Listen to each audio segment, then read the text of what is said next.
नमस्कार, मैं हूं राम। स्वागत है आप सभी का अद्वैत मालवा पर। नमस्कार, मेरा नाम कृष्णपाल राठौर है और आप किसी भी चैनल पर देख सकते हैं अद्वैत मालवा या फिर मारो मारो राजगढ़। राजगढ़ जी। तो ये चुनाव का पहला एनालिसिस है राजगढ़ के लोकसभा चुनाव का, कि क्या होगा आखिर इस चुनाव में, किसका पलड़ा भारी है। बताइए, किसका पलड़ा भारी दिख रहा है आपको? अभी तो राम भैया असमंजस की स्थिति है, हाँ। लेकिन चुनाव है कि एक तरफा जो चुनाव जाना चाहिए था भाजपा के पक्ष में, जिस तरह हाँ। से रिजल्ट आए विधानसभा चुनाव के, हाँ। वो एक तरफा वाला मामला अब रहा नहीं है। दिग्विजय सिंह की एंट्री हुई है, हम्म। राष्ट्रीय स्तर के नेता हैं, हम्म।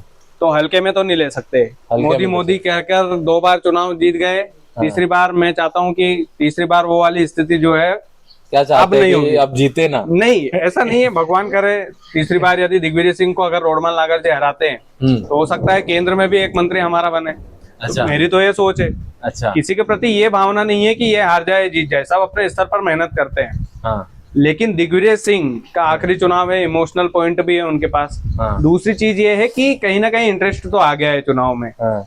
और ये नहीं कह सकते कि अब एक तरफा जो मोदी मोदी वाला जो फैक्टर है, राजगढ़ की जनता भी अब ग्राउंड लेवल पर जब जाते हैं तो राजगढ़ की जनता चिल्ला चिल्ला कर बोलती है कि रोडमल नागर जी हमारे गांव में कब आए थे। तो ये कहीं ना कहीं माइनस पॉइंट है उनका। हाँ, लेकिन सबसे बड़ी चीज 4 लाख का अंतर है, 4.5 लाख का। बिल्कुल कोई वो 4 लाख वोट ऐसे नहीं बदल जाते कि हवा में बदल देंगे। रिसेंट में हुए हैं अभी चुनाव अपने विधानसभा के, 6 विधानसभा जीती है। थोड़े बहुत वोटों से नहीं जीती है, बड़े अंतर से जीती है। महिलाओं ने वोट किया है, पहले दबाया है कमल, अब भी दबाने का विचार हो गई। रही बात की यार, इंटरेस्टिंग हो गया। देखिए, कार्यकर्ताओं में जोश आया है, ये मैं मानता हूँ, लेकिन जनता का मूड बदलने के लिए इन्हें बहुत मेहनत करनी पड़ेगी। जरूरी है कि उनका मन बदले, कार्यकर्ता में जोश आना जरूरी नहीं है। नहीं, बिल्कुल आपकी बात में दम है कि 4.5 लाख का गड्ढा, जो दिग्विजय सिंह ने बोला भी है इंटरव्यू में कि 4.5 लाख का गड्ढा पहले भरना पड़ेगा। हाँ। और वो हमेशा दावे करते हैं जीत के कि इतने लाख से जीत जाएंगे, इतने लाख से जीत जाएंगे, वो दावे अब नहीं दिख रहे हैं दिग्विजय सिंह हाँ, ना हमारे इंटरव्यू में किया है, ना आपके इंटरव्यू में किया है, ना और किसी मीडिया हाउस के इंटरव्यू में ऐसा है कि हम इतने लाख से जीत रहे हैं कुछ भी। जब उनसे ये सवाल होता है कि जीतेंगे हारेंगे, तो कि जीतने की पूरी कोशिश है, तैयारी है, इस तरीके की। क्योंकि विधानसभा में उन्होंने सीधे कहा था इतनी सीट आ रही है, 130 सीट आ रही है। और अब उनसे पूछा कि लोकसभा में कितनी सीट आ रही है, तो उनका कोई जवाब नहीं होता है कि देखते हैं या करते हैं। तो क्या उनका कॉन्फिडेंस घटा नजर आया आपको? नहीं, क्यों नहीं घटेगा। अगर इतनी बड़ी हार मध्य प्रदेश में वो देख करके चुनाव लड़ रहे हैं तो उनका कॉन्फिडेंस लेवल तो गिरना स्वाभाविक है। कोई भी इंसान हुआ, उनकी पार्टी अभी बैकफुट पर है। हाँ। लेकिन राजगढ़ जिले की अगर पर्टिकुलर बात करें तो ऐसा नहीं है फ्रंट फुट पर नहीं आ सकती, बिल्कुल आ सकती है। आपका एक और वैलिड पॉइंट ये था कि महिला वोटर, सबसे ज्यादा मायने महिला वोटर ही रखेगी इसमें भी। महिलाओं ने यदि ठान लिया कि हमको तो लाडली बहनों के पैसे चाहिए, तो वो तो कमल का फूल का बटन दबाने से फिर रुकेगी नहीं।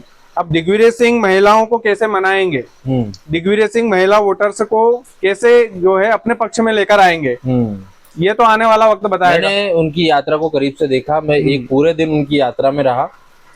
महिला अध्यक्ष उनकी और कुछ महिलाएं उनके साथ परमानेंट इसीलिए चल रही है ताकि वो घरों से महिलाओं को बुला के ला सके। और उनकी जहाँ आम सभा हो रही है, या जहाँ वो विश्राम कर रहे हैं, या जहाँ संबोधन कर रहे हैं या भाषण दे रहे हैं, वहां महिलाओं को भी वो आगे फ्रंट में बिठा रहे हैं, ताकि महिलाओं को मैसेज दिया जा सके कि एक तरफ तुमसे पैसा ले रहे हैं और दूसरी तरफ कुछ पैसा दे रहा है, तुमसे 100 लेकर के 20 रुपए देना, इस तरीके का कुछ वो समझाने की कोशिश कर रहा है। कितनों को समझा पाएंगे? यही तो बड़ा सवाल है कि कितनों को समझा पाएंगे। अभी तो उनकी जो धर्म पत्नी वो भी चुनावी मैदान में उतरी है महिला वोटर्स को मनाने के लिए। और प्लस ये प्लस पॉइंट भी है, दिग्विजय सिंह का एक गृह क्षेत्र है, लंबे समय तक उनके जो परिवार ने है यहाँ से राज किया है। हाँ। तो वो गली गली जानते हैं, राजगढ़ की गली गली दिग्विजय सिंह जानते हैं, रोडमल नागर जी नहीं जानते हैं। अभी यहाँ का एक केस आया था, अभी मीडिया में ही उठा था कि जब जहाँ पर जनसभा होनी थी वहां का रोडमल जी पता पूछ रहे थे कि कहाँ जाना है, ये जनसभा है कहाँ पर जी। वो दिग्विजय सिंह के साथ नहीं है ये वाला खेल, वो गली गली जानते हैं। एक चीज ये भी है कि समझना होगा कि रोडमल नागर जी जीत क्यों रहे हैं। पहली सबसे बड़ी चीज कि भाजपा का नाम, नरेंद्र मोदी का चेहरा। तीसरी चीज कि उनके पास 6 विधायक, उनके ज्ञान सिंह जी गुजर उनके अध्यक्ष, समझ रहे हैं आप। और ऐसे करके उनके पास 8-10 ऐसे बड़े बड़े नाम हैं जो राजगढ़ में अलग अलग जाति के हैं और सभी अच्छा वोट बैंक पकड़े हुए। प्रताप मंडलोई आप देख लो, बिल्कुल। लेकिन समाज राम देखे भैया, समझिए हाँ, हाँ, कि वो पूरा का पूरा ऐसे दम लेके बैठे हुए हैं कि हाँ मैं हूँ। दूसरी, ये नाराज लोग हैं जो राजा साहब से नाराज है कि मुझे टिकट नहीं दिया, मेरा करियर खराब करा। दूसरे हैं, आप खिलचीपुर के विधायक को देख लीजिए, बिल्कुल। हजारी लाल जी दांगी, नाराज हैं, गुस्सा उनके अंदर है, खुलकर प्रचार कर रहे हैं, आगे आकर कह रहे हैं। नहीं, ये मोना सुस्तानी जी महिलाओं को अभी भी वोटर्स के बीच में जा रही हैं। तो ये है कि जो इनके नाराज लोग हैं, जो कभी इनसे टिकट मांगा करते थे, हाँ। वो अभी इनको कह रहे हैं कि नहीं महाराज आप नहीं चलेंगे। नहीं, राम भैया, होता ये है कि आपने मोना सुस्तानी जी की बात की, मुझे नहीं लगता उनका कुछ इतना इम्पैक्ट पड़ने वाला है इस चुनाव में, क्योंकि जनता ने पिछली बार उनको नकार दिया। व्यक्तिगत तौर पर भी कहीं ना कहीं 4.5 लाख की हार। आपने प्रताप मंडलोई जी की बात की, तो दिग्विजय सिंह जी से नाराज तो है ही, रोडमल नागर जी से भी वो नाराज होंगे। क्यों होंगे? क्योंकि सांसद तो चुनाव वो भी लड़ना चाहते थे, लेकिन टिकट फिर से रोडमल नागर जी को मीडिया में कह रहे हैं, ज्ञान तो सिंह, साथ हूं। मीडिया में तो सब कहते हैं। जो भीतरघात वाली जो चीज होती है वो तो ज्ञान सिंह गुर्जर भी कर सकते हैं। भीतरघात तो इसमें कोई दर्द तो देखो सबके अंदर है। रोडमल जी का जो चेहरा है वो कहीं ना कहीं कार्यकर्ताओं को, बड़े नेताओं को भी दर्द देकर गया कि यार हम में क्या कमी थी, हम क्या दरी उठाने के लिए। कार्यकर्ता मेहनत नहीं करेगा? मुझे नहीं लगता करेगा। बड़े कार्यकर्ता जो जैसे ही दिग्विजय सिंह जी का नाम अनाउंस हुआ है, उसके बाद में छोटे छोटे मंडलों में जो उनके संगठन में जो भी चीजें हैं सारी सक्रिय हो गई। मंडल अध्यक्ष मीटिंग्स ले रहे हैं, उसके बाद में उनकी ब्लॉक लेवल पे मीटिंग हो रही है, बड़े नेता राजगढ़ में आ जाते हैं, सीएम आ जाते हैं, सारंग जी आ जाते हैं। नहीं देखो, आना पड़ेगा उनको, तो आना पड़ेगा। क्यों आना पड़ेगा? क्योंकि दिग्विजय सिंह है सामने। मेन फैक्टर यही है ना कि एक और हो सकता है प्रधानमंत्री नरेंद्र मोदी भी सभा करे, क्योंकि दो ही तो सीट है, छिंदवाड़ा और राजगढ़, जो अभी लाइमलाइट में है। इन पर मेन फोकस है कांग्रेस का। बाकी तो मुझे नहीं लगता कोई और सीट जीते ना जीते, क्योंकि केंद्र में तो मोदी सरकार आएगी, वो तो कोई नकार नहीं सकता। लेकिन आप मानते हैं कि मोदी सरकार आएगी? बिल्कुल आएगी। इंडिया अलायंस बिल्कुल काम नहीं है, कोई काम का नहीं है। क्यों काम का है? बिल्कुल काम का नहीं है, क्योंकि इंडिया अलायंस खुद ही डिसाइड नहीं कर पा रहा है ना उनकी रणनीति क्या है। एक नेता, ऐसा इसलिए लगता है क्योंकि हर कोई प्रधानमंत्री बनना चाहता है, हर कोई चाहता है। केजरीवाल को देखो तो उन्होंने भी आनाकानी की थी, अभी तो हालांकि जेल में है। बाकी भी नेता देखो तो एक इधर हाथ पकड़ के खींचे, एक इधर हाथ पकड़ के खींचे, तो डिसाइड है नहीं उनका। और जनता प्रधानमंत्री नरेंद्र मोदी जी के चेहरे को पसंद करती है, इसमें कोई दो राय नहीं है। तो इंडिया अलायंस तो बहुत दूर की बात है, राहुल गांधी प्रधानमंत्री बने वो बहुत दूर की बात है, ये चीजें तो बहुत दूर की बात हो गई। और मुझे नहीं लगता बिल्कुल भी कि जनता जो है कांग्रेस की सरकार इस बार भी लेकर आएगी। वो कोई इतना बड़ा लग रहा है कि ये 2 सीटें हैं जहाँ टक्कर है और ये जीत सकती है कांग्रेस। हाँ, ये जो दोनों सीटें हैं वो इंटरेस्टिंग है, और खास करके राजगढ़ की सीट। ये तो छिंदवाड़ा हो सकता है, कमलनाथ जी को देखकर वापस से दे दे वोट छिंदवाड़ा की जनता, कि यार आखिरी चुनाव है, मतलब आखिरी बार प्रचार कर रहे हैं, उनकी उम्र भी हो गई है काफी कमलनाथ जी की, तो वो ठीक है। लेकिन ये जो राजगढ़ की जनता को जो सांसद जी से नाराजगी है, वो नाराजगी अगर खुलकर बटन दबाने में इन्होंने दिखा दी तो फिर खेल हो सकता है। वही तो बात है कि लोग नाराजगी कह रहे हैं, लेकिन कांग्रेस की बटन दबाने से पहले नरेंद्र मोदी को याद कर लेते हैं और इन दी एंड वो भाजपा का बटन दबाते हैं। अब एक चीज समझिए कि जैसे कि यात्रा को हमने देखा तो उनके आसपास 7 विधायक घूम रहे हैं, पूर्व विधायक घूम रहे हैं, और इस तरीके से उनके पास कार्यकर्ताओं की भीड़ है। कार्यकर्ता मानते हैं, जोश में आए हैं, लेकिन आम जनता से आप कितना कनेक्ट कर पा रहे हैं? आपकी रैली निकल के जा रही है, पूरे गांव में से निकल के गई, लेकिन घरों से कितने लोग निकल कर आपको देखने आए हैं या सुनने आए हैं? कितने लोग बैठे हैं? गर्मी के समय में मैंने देखा कि उनकी जो सभा है, सभा में बहुत ज्यादा इस तरीके से पूर्व मुख्यमंत्री आया है भाई। कितनी भीड़ होनी चाहिए? वैसी भीड़ नहीं थी, पहली चीज। दूसरी चीज कि वही लोग यहाँ उनका भाषण सुन रहे हैं, वादा निभाओ।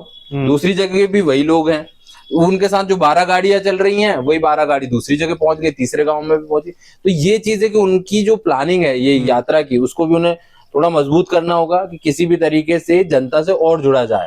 जनता से आप यात्रा निकाल रहे हो, उनको पता चल रहा है, लेकिन आपका जो मैसेज है कि भाई आपको 450 में टंकी नहीं मिली, 3000 नहीं मिले, वो आपने उस घर को बताया जिसमें वो महिला खाना बना रही है।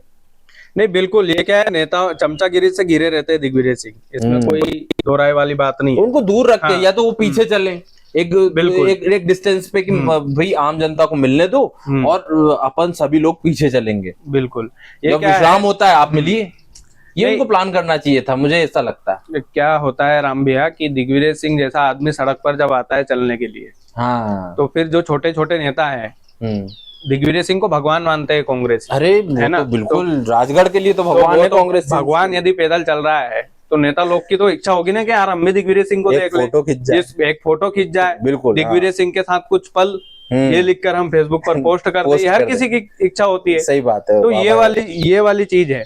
पद यात्रा का जो आपने बोला कि मेन उद्देश्य होना चाहिए आम जनता से कनेक्ट करना, वो दिग्विजय सिंह कहीं ना कहीं उसमें पीछे रह मान रहे हैं ना। बिल्कुल मानना पड़ेगा वो तो, क्योंकि नेताओं से घिरे रहना, विधायक, पूर्व विधायक, मंडल अध्यक्ष, कोषाध्यक्ष, पता नहीं कितने अध्यक्ष होते हैं इनमें तो उन्हीं से घिरे रहते हैं दिग्विजय सिंह कहीं ना कहीं। और हालांकि उन्होंने एक सभा का मैं भाषण सुन रहा था तो वो बोल रहे थे कि सभी अपने अपने क्षेत्र देखो, जहां पर मैं उनका कहना ये है कि आप अपनी पोलिंग से मुझे 100 वोट निकाल के दो, 100 वोट ज्यादा निकाल के दो, या फिर 400 प्रत्याशी खड़े करेंगे अपन।